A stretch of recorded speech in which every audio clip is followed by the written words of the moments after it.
산림치유원장 구도원입니다. 위로가 필요한 시간입니다. 치유가 필요한 시대입니다. 위로와 치유를 위한 온라인 산림치유 박람회, 오늘 특별한 손님을 모셨습니다. 오늘의 이 힐링 토크의 주인공은 아마도 어쩌면 틀림없이 여러분들이 매우 좋아하실 분이 있습니다. 저도 참 좋아합니다. 반듯한 개그맨, 개그계의 신사, 미담 자판기, 뭐 이런 별명이 붙으신 분입니다. 누구신지 아시겠죠? 여러분에게 박수홍님을 소개하겠습니다. 반갑습니다. 예. 소개 괜찮으세요? 너무 감사했습니다. 아니 시간 예. 전혀 몰랐을 것 같습니다. 미담 자판기 하니까 유재석 씨 기대했을 텐데 제가 나와가지고 이렇게. 저는 유재석 씨를 생각해 본 적 없어요. 고맙습니다. 예. 네, 정말 어려운 시간 쪼개서 이 시간 내주셨다고 하는데 아닙니다. 감사합니다. 네. 불러주셔서 감사합니다. 네, 네. 저도 시간 많이 쪼갰습니다. 그러니까 너무 바쁘신데 아이고 예. 그래요. 네. 제가 참 좋아해요. 왜냐면은 이제 방송인으로서 여러 가지 면모가 있는데 네. 늘 반듯한 느낌을 줘서 반듯하면서 예. 이런 방송 개그 이 가수도이시잖아요.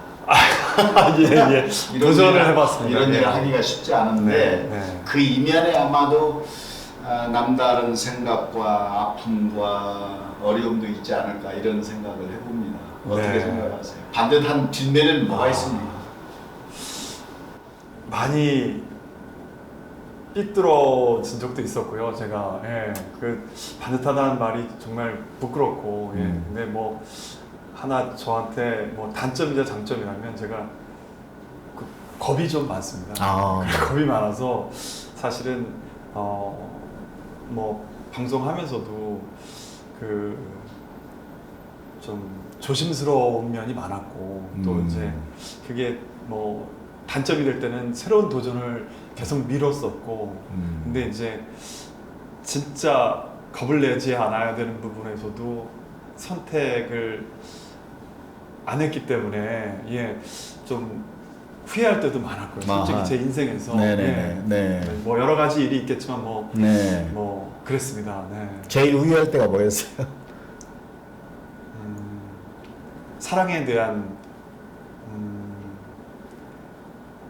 제 욕심을, 그게 욕심이라고 하면 욕심이고 가장 제가 원했던 것인데 그런 부분에 대해서 제가 제 가족이나 아니면은 일이나 이런 것들을 우선시한 적이 있었기 때문에 그 부분에 대해서는 솔직히 겁을 낸 부분에 있는 것 같아서 그걸 그렇게 생각하시는군요. 네. 이제는 그러지 말아야죠. 네, 그러다 보니까 세월 가버렸죠. 네. 예. 지금 여러 이제 뭐 개그계도 계셨고 방송도 열심히 하시고 말씀드린 것처럼 가수도 되시고 그 중에 가장 우리 박수홍 씨께서 생각하시는 이것은 내 천직이다, 나한테 제일 맞는 거다 하는 부분이 어떤 부분이에요? 저는 어려서부터 이제 연예인이 되고 싶었고요. 연예인이 될 줄 알았습니다. 이게 정말 건방진 말씀일지 모르겠지만 어려서 내가 할 수 있는 게 뭐 공부를 잘한 것도 아니고 그렇다고 뭐 남들보다 특출하진 않지만 그렇게 뭐 방송에 나오는 사람이 되고 싶었고요. 그 중에서도 이제 가수가 꿈이었습니다. 그래서 제가 어릴 때 중학교 때도 아르바이트를 해서 기타를 사서 기타를 배우고 또 이제 20살이 돼서는 늦은 나이인데도 불구하고 피아노를 배워서 하루에 제가 제 자신한테 약속한 게 8시간을 꼭 피아노 앞에 앉아있자라는 약속을 해가지고 그게 지켜져서 1년 만에 제가 개그맨 시험을 피아노 치면서 붙었거든요. 그러니까 그렇게 제 어떻게 보면은 그 천직에 대해서 제가 계획한 건 아니지만 이렇게 인생에서 꿈꿨던 것 같습니다. 제 천직이라는 것을 방송이라는 것을. 근데 그 중에서는 이제 제가 제일 좋아했던 분야가 이제 가수라서 나이 들어서 그 부분에 대해서 이제 제 돈 투자해서 제가 앨범을 만들어서 활동을 한 적이 있습니다. 박수홍님이 가장 지치고 힘들 때가 언제인지, 그리고 일반적으로 우리 연예계에 있는 방송인들이 가장 힘든 때가 어떤 때인지 그 좀 묻고 싶네요. 저 직업적인 애환이라고 그러지만 이게 크게 보면 사회 전체가 그렇죠. 어려움을 겪고 있는 이때이기 때문에 뭐 나 혼자 힘들다고 하면 안 되고 이게 네. 함께 이걸 극복해야 되는 게 참 필요하다고. 그래서 원장님 같은 분이 필요하시지 않나 싶습니다. 네. 저도 필요해요. 박수홍님 같은 분이 필요합니다. 아이고.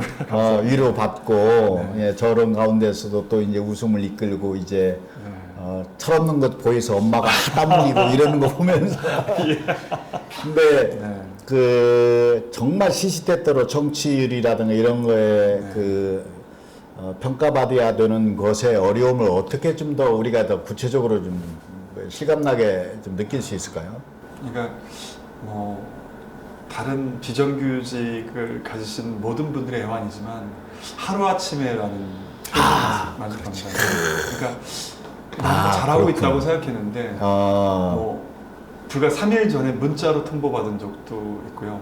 그다음에 같이 진행하고 같이 이렇게 일을 하다가 나 하나 빠져야 될 때, 그게 내가 될 때, 그럴 때는 정말 좀 박탈감이나 나는 이 직업이 나하고 안 맞나라는 걸 많이 고민했을 때가 있었던 것 같습니다. 그러네요. 지금 그게 뭐 정말 불과 얼마 전까지 그런 두려움은 있었던 것 같습니다. 네. 하루아침에 막 낭떠러지에 떨어지기도 하고 네. 어떤 통보, 절망적인 통보를 네. 받기도 하고 네. 대책은 없고 네. 이런 것들이 겹쳐서 그 인기라고 하는 것이 또 이제 하루아침에 또 물거품이 되기도 하고 이러잖아요. 네. 네.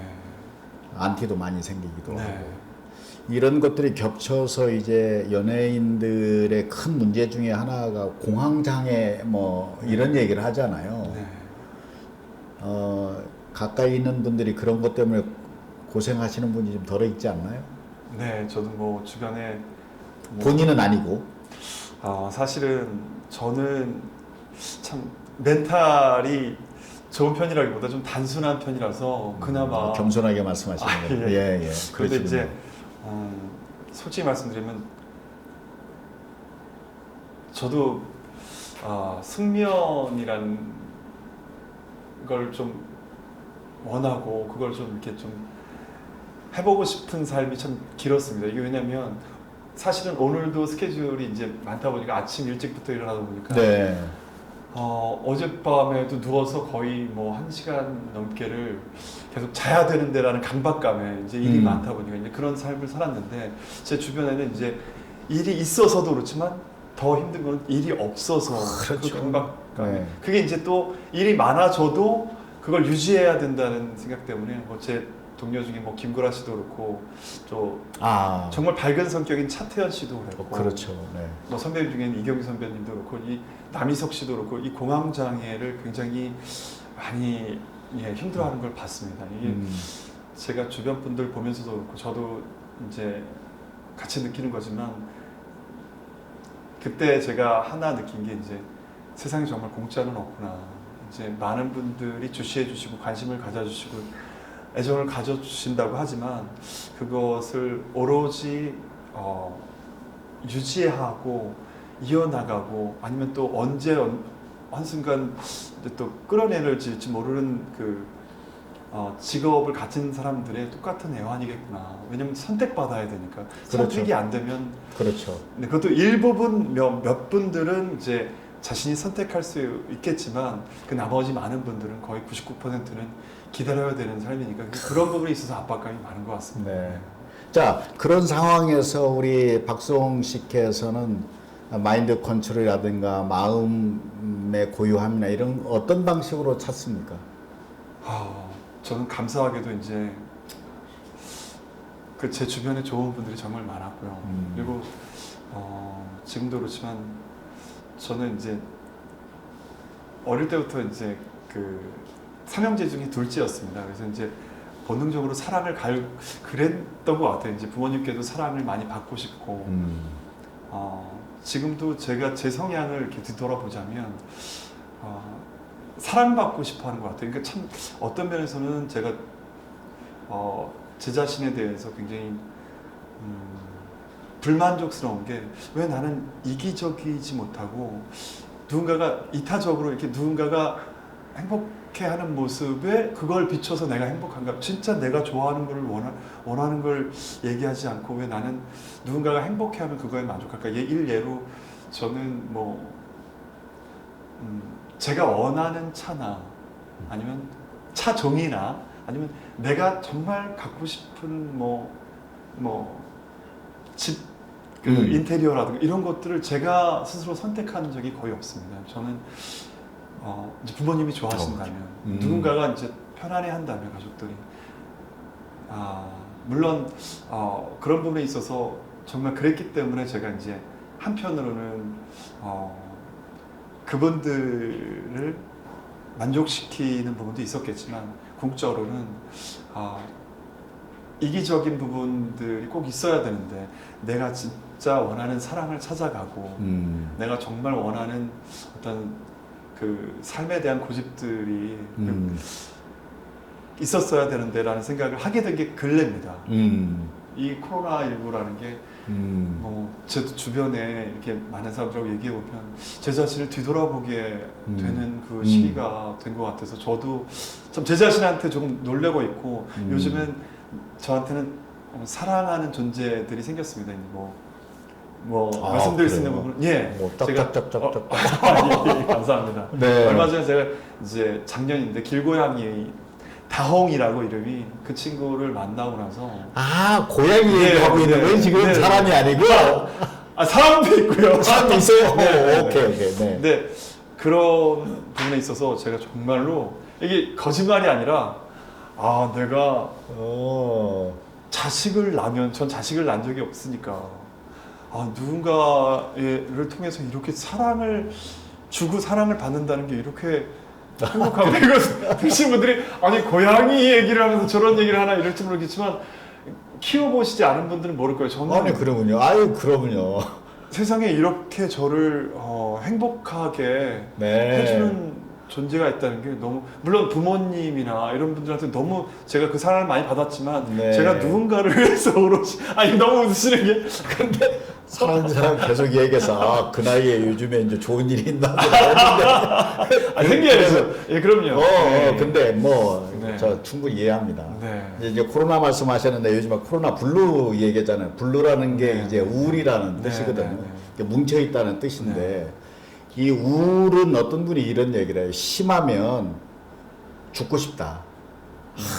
죽고 싶다는 거고 공황장애는 마치 이제 호흡이 막히고 그래서 죽을 것 같다.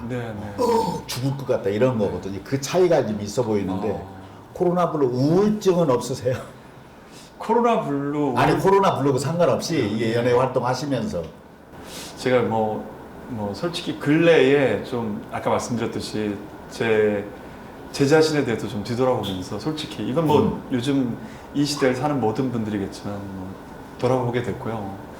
우울감을 넘어서 그래서는 안 되지만 이제 제가 이제 신념가처럼 갖고 있었던 게 후회하는 삶을 살지 말자라는 였는데 이제 이게 이 사람에 대한 어떤 그 신뢰가 깨지는 일이 있었어요. 저 개인적으로. 그러다 보니까 정말 너무 힘들어서 사람이 이러다가 죽을 수도 있겠구나라는 생각도 했고요.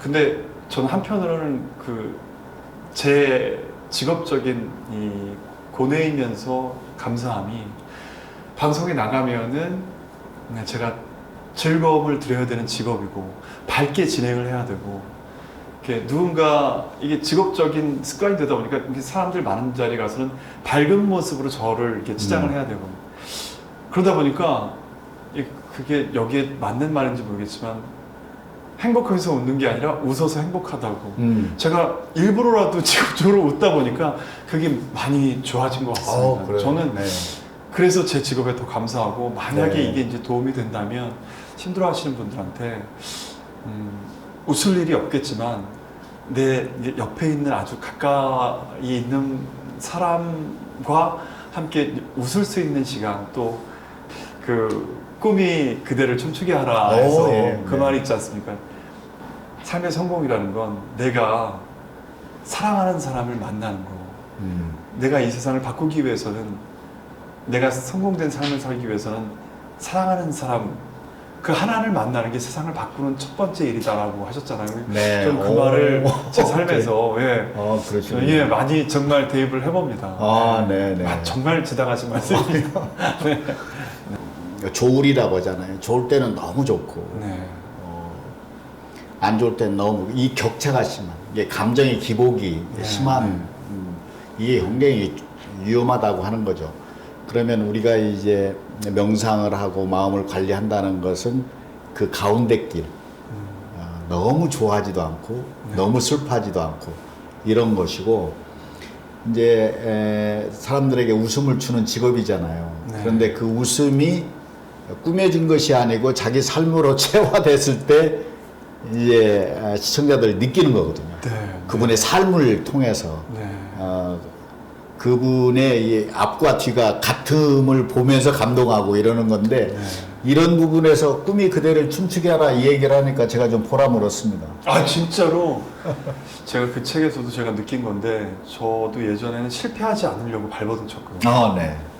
근데 말씀하신 거기 책에서도 실패해야 그렇죠. 다음 도전을 할 수 있다고. 그럼요. 제가 왜 저는 제 삶에서 실패를 두려워했을까 그런 생각을 많이 했습니다. 네.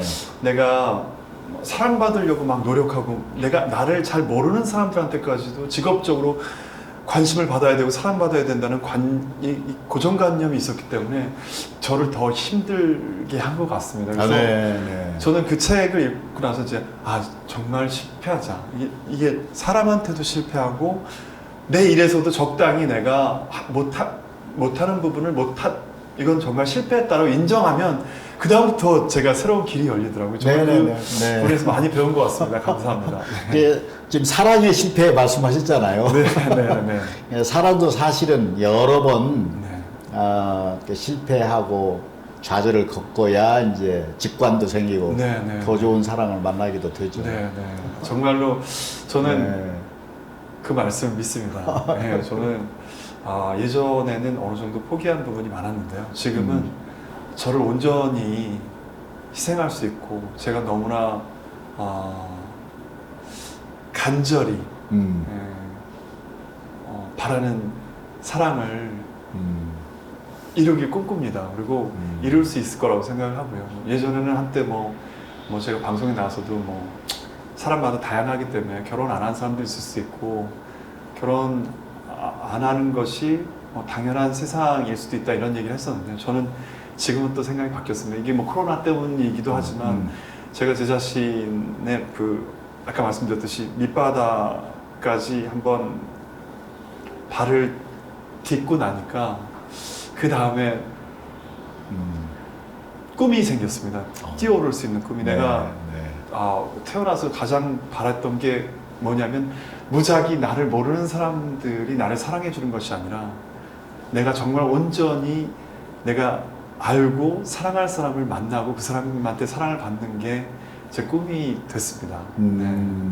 오늘 보니까, 가까이서 보니까 선하네요. 착하시네요. 감사합니다. 이게 맞구나. 개그계의 신사가 맞구나. 미남 자판기, 왜 이런 별명이 나온 거죠? 오해인 것 같습니다. 그것도 겸손한 말씀 같은데. 아니, 제가 저는 정말 그런 삶을 살지 않았고 이제 노력을 해야 된다고 생각하고요. 제가 받은 이게 너무나 정말 흔한 말이지만 제가 받은 사랑이 정말 너무 많고 부끄럽습니다, 진짜. 박수홍 씨 말씀 중에 그 진솔한 말씀 중에 답이 많이 있는 것 같아요. 이럴 때 반듯하게 착하게 살았잖아요. 효자 노릇을 하면서. 그러다가 이제 방송을 통해서, 직업적인 환경을 통해서 일탈을 경험했는데, 그 일탈이 본인을 좀 기쁘게 해주고 있잖아요. 어떤 면에서 지금 이제 코로나 사태가 우리 삶의 일탈 행위가 일탈 상황 같기도 하거든요. 여기에 틀림없이 우리 박수홍 씨와의 대화나 이런 것을 통해서도 우리가 어떤 새로운 메시지, 행복감, 새로운 도전 이런 것도 찾을 수 있지 않을까 이렇게 생각합니다. 제가 꼭 묻고 싶은 게 하나 있었어요. 사업도 하시다가 여러 가지 이렇게 들어먹기도 하고 그랬죠. 들어먹지는 않았고요. 아, 글쎄요? 예. 이거 잘못 저는 알았구나. 저는 표현이 너무 거칠어서 죄송합니다. 네, 이제 형제들하고 같이 했는데 그렇죠. 저는 정말 자연스럽고 만약에 그게 생활적으로 궁핍하고 어려운 시기더라도 같이 버틸 수 있는 사람이어야 된다고 생각하고 일도 정말 어려운 와중에서도 내가 재밌고 아니면은 뭐 저는 제 일이 그랬거든요. 정말 사람들 이제 당장 일이 없어지고 막막하고 이제 나 뭐 하지? 정말 뭘 해야 되지라는 생각을 들 때가 정말 많았습니다. 다른 분들은 저 편하게 뭐 방송 생활 했는지 알았지만 아시는 분도 계시지만 위기가 너무 많았습니다. 그럴 때마다 저는 제 자신한테 물었던 게 너 이거 말고 할 줄 아는 게 있니? 너 이것만큼 널 즐겁게 하는 게 있니?였어요. 전 정말 제가 이 일하면서 즐거웠거든요. 지금도 말씀 나누면서 제가 어디 가서 저 원장님 같은 분하고 제가 대화를 하겠으며 감히 이런 얘기를 나누겠으며 제가 좋아해서 이런 그 카메라 앞에서 제 의지 어떻게 보면은 의지를 담는 얘기들 전하는 거지 않습니까? 이게 정말 행복합니다. 네. 그런데 여기에 보수까지 있다는 건 너무 행복합니다. 만약에 이게 보수가 없었더라도 저는 이 천직을 놓지 않았을 겁니다. 감사하게. 네. 아유. 네, 마무리하겠습니다. 네. 오늘 이제 박수홍 씨와 대화하면서 참 많은 위로 치유의 메시지를 들었습니다. 마지막 말씀이 또 기억에 남습니다. 어렵고 힘들고 하면 내려놔라. 멈춰라. 이것이 우리 삶에 때때로 필요합니다. 우리를 그걸 비운다고도 얘기를 합니다. 그리고 나면 새로운 기운을 얻어서 다시 일어설 수 있고 다시 걸어갈 수 있습니다. 우리 박수홍 씨 정말 반듯한 방송인으로 많은 분들에게 사랑을 받는 분이었으면 좋겠고 개인의 사랑도 잘 이루어지고 하시는 사업도 참 잘 됐으면 좋겠다는 깊은 마음의 바람을 담아서 전해드리고 오늘 이 힐링 토크를 마치겠습니다. 함께 해주셔서 감사합니다. 오늘 고맙습니다. 감사합니다. 네.